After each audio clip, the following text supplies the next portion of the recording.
So before we begin, man, Ricardo, you took in well, I should say season 2 of the Lower Decks wrapped Mm-hmm. up. Yep. Didn't even know that until you mentioned it to me literally today. So, yeah, Ricardo, take it away. How was season 2, or what was it about? Yeah, it was excellent.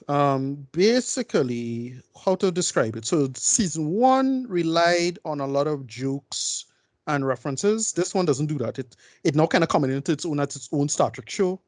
And to just recap quickly, what the Lower Decks is about is basically following the lower members of this our Starfleet ship. In this case, California class ship called the Cerritos, following main characters Ensign Mariner and Ensign Boimler. And basically, it's based off of a TNG episode, mostly called the Lower Decks, and that's the entire premise. Seeing a Federation ship from the perspective of the ensigns, and that's it. A lot of jokes, a lot of observational humor, a lot of like references stuff.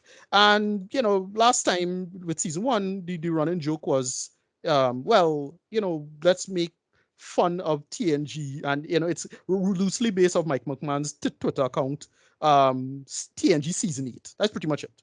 And it's just a bunch of great bits and jokes and what if you could do with that as it is and accept it as it is. And basically, this season doesn't really rely on those jokes as much, right? It what it does, it builds from the follow-up of the end of season one, which is Boimler leaving the ship to go work on Riker's ship, right? Because Riker's a captain of a ship now, and something happens at the beginning of the season that addresses why Boimler comes back to the Cerritos, and it's pretty clever and funny. If you know the reference, it's quite good.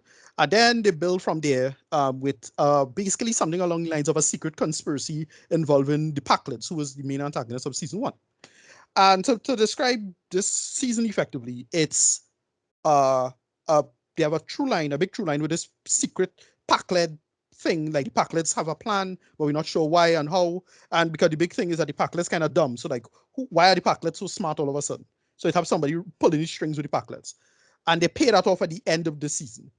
And then Mm. what they do with it is what they do with this season now. They just tell a bunch of great stories, and they don't really rely on Trek nerd jokes anymore. Like it's not as it's its own show at this point. They still rely on jokes, if you know what to look for.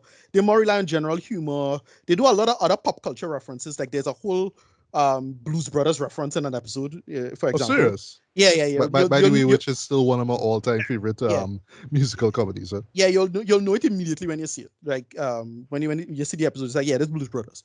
They make a bunch of like cool callbacks to characters. So like Commander Shelby makes an appearance. It's a short, small appearance. And I forget the ensign's name. She was an ensign in TNG, but she's a captain now. And she showed up in the final episode. I think Marina something. I forget her name. And yeah, they just do all of this stuff, and then they finally do something that was teased from since the early days of TNG, citation ups. If you know what that is, it's hilarious, and they actually pay it off in the final episode of this season.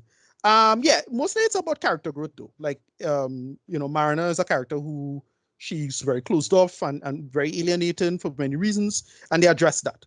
And then Boimler, he was kind of wimpy and not really that take charge, and they had him take charge a lot. They have Ensign Tendi. She's the medical officer. She, again, kind of mousy and not really taking charge in her own way in terms of command and decision making, and that is addressed. And then one of my favorite characters, or my favorite character personally, Rutherford, he's the engineer.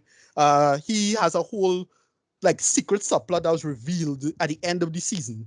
But his big subplot at the end of season one, which is he lost a little of his memory, and then because of the loss of his memory, especially of his best friend Tendi, he keep backing up the files on his little mental his little side little eyepiece thing, his little cybernetic implant, and he has to kind of dump it at the end of the episode as the big conceit. But when he does it, something happens, and it's a really interesting plot reveal that'll hopefully be resolved in season 3. I actually really excited to see what they're going to do with that. The big standout, however, is a new character called Talin that was introduced in the second to last episode of this season. So this episode called I don't know my Klingon, so apologies to Klingon fans out there. The episode is called Vizduj, and it roughly translates to lower decks in Klingon. This episode is brilliant. Like what it does, it's basically showing the lower decks from the perspective of the Cerritos, the Federation, it goes to the Vulcans, and then has a plot of showing the lower decks on a Klingon ship, and all three of these stories intersect into one plot, and it kind of it supposedly like resolves the Packlet plot, but that's not what happens. Like in the next episode, they address, oh shit, the Packlet plot's still going on, and it's such a great like misdirection of what they do with it. It's a very clever episode. Anyway. What this season does, I can't say in good conscience I liked it more than season 1, but here's the thing. The reason I like season 1, it's one of those things that when you get something blow your away, and then the other thing, the sequel to it, is not as mind-blowing, but it's better in every way. It's that. That's basically what's happening. I don't think it's as good as season 1, but because season 1 so leans into the humor and it catch you off guard, that's why season 1 kind of blow your mind a little bit. But no, season 2 is better in almost every way, to be clear.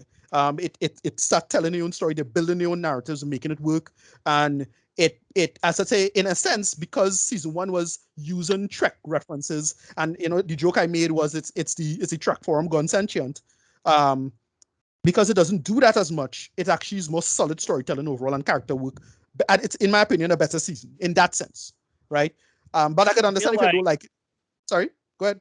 I'm ceasing. Well, I feel like, even like, because I haven't seen it, but like I always watch like people talk about it a lot on the internet, and I always see like some of the references people like talk about them making always throw me off. Like someone's pointed like multiple nods to the animated series, which is such an absolute deep cut. I'm always thrown off. Like I'm like, wait, they went that deep? Like what? No, yeah, the show. Listen, Mike McMahon and the people who write in this stuff, they know this shit. Like, let's be clear about that. And them men, they know Trek. Like you can't out Trek them nerds. Them is some Trek nerds. But that is a kind of a crux, right? If you're too much of a fan, right? See Warcraft, right? If you're too much of a fan, that could hurt it. And I do think, it does hurt the humor. Like a big person who's a big Trekmas person online, he absolutely hates the show. And I totally understand where you're coming from, right? This is a guy called Trexpertise. He gave a very negative review to the show in the first season. Quick question. Sorry, does he have like a YouTube channel or some video that I could watch so I can understand why he hates it? Channel. Yeah, great YouTube channel. Trexpertise. Really one of my favorite Trek channels out there. He's hardly do stuff, but when he does stuff, it's some like really good, high quality, good analysis content on Trek. But yeah, he gave a very negative review of the show, and I totally understand where he's coming from. Because yeah, let's admit it, it is the Trek forum gone sentient. It's for Trek nerds like me who constantly making, O'Connor jokes and all kind of bullshit like that. No, like how many people gonna remember O'Connor? Hardly anybody remembers O'Connor. But O'Connor was hilarious if you're a Trek nerd. And stuff like that, right? And season one heavily relied on that. While season 2 tells its own stories, it does its own thing and builds itself. It's still funny, but not as funny in that sense. So it's not that internet, inside baseball funny, right? It's just much more accessible, and I think it's overall a better show for that, in my opinion. Rating, about the same as last season. I love last season. I remember giving it a 9 out of 10. I'll also give this one a 9. Just as good as the last season. It does its own thing, but it's a different show. But I really dug it for what it is. 9 out of 10. All right, so all I just need to do is just wrap up the TOS, and then I could jumping into TNG and all these other things, and you have 800 episodes of Star Trek in total. That's how much Star Trek you have in total. Like a little over 800 episodes. I still need to wrap DS9 and then watch the other 5 seasons of Voyager and right, 6 seasons of Voyager. Those 7 seasons of Voyager. Voyager had 7 seasons. Yeah, I've seen. Yeah. Oh, you watch out too. Okay, sorry about that. Yeah, but I have watched out Star Trek Discovery so far, and the 3rd season was what wowed me to the point of I really need to like jump into this whole Star Trek world, right? And before I forget, I think it's next month if I'm not mistaken. You can tell me if I'm wrong, Ricardo. Season 4, right?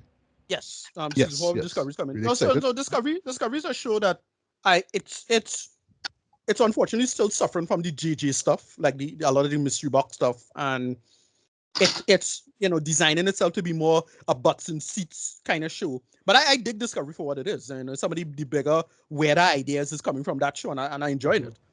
So yeah, I'm excited for season 4. Captain Burnham now. She think I'm not really feeling the new outfits, but whatever. Yeah. I hear for listen, that's more outfits for me to go and buy and wear. Yeah. So this is fine. Yeah. Well, The only Star Trek that I haven't really gotten into, to be honest with you, was that Scott Beluga Enterprise Bacula. Yeah, but Enterprise. Enterprise is a solid show on its own right, but yeah, I'll tell you exactly the mistake they made with it, and it's something called the Temporal Cold War, which is a great idea. It's a great idea that Berman and Breger could not handle. It was too many plates for them to spin, and all those plates fell down. And the finale to that arc is so stupid. Oh my god, it's unbelievable. But then when the show like got over that, it became a really solid show. Like season 3 and 4 is solid stuff. Season 4 in particular. Season 4 was great. Like it's a shame that the show got cancelled because I really thought the show was really getting into its own in season 4 in particular. Like I didn't even know it reached that far. That's to tell you how sad I am where that is concerned. It's like, okay, I have to go back now and 4 seasons. It's kind of a shame, actually. It's kind of a shame, but yeah, go ahead. Sorry. Well, that's the curse of Star Trek, I feel like. Like, I was revisiting someone who was talking about how the first 2 seasons of Next Generation are rough, but terrible. But like, unlike Enterprise, the show was given the time to find its footing and like get good, and then like was allowed to run its course. Yeah. Well, Enterprise also had the very, very incredible bad luck of happening right after 9/11. I would always argue that is a huge factor as to why Enterprise failed, because it was a different world, like how TV and what was being watched at the time. And it was kind of shocking that our Star Trek show got cancelled. Like, wow, they actually canceled a Star Trek show, Jared. Like, well, that's kind of shocking, Jared. Yeah, it was kind of the end of an era, really. Like, yeah, exactly. Because that was around the time that Nemesis also came out, right? Like, and that was a disaster. Yeah, that's the one Star Trek movie that I refused to watch because Ricardo told me millions of times how bad it was. It's a movie that just I remember I was in theaters watching that. Like, I can't believe what's going on screen. Like, who greenlight this nonsense? You serious? Like, whatever. Anyway, Lord, that's good. So move on. Nice.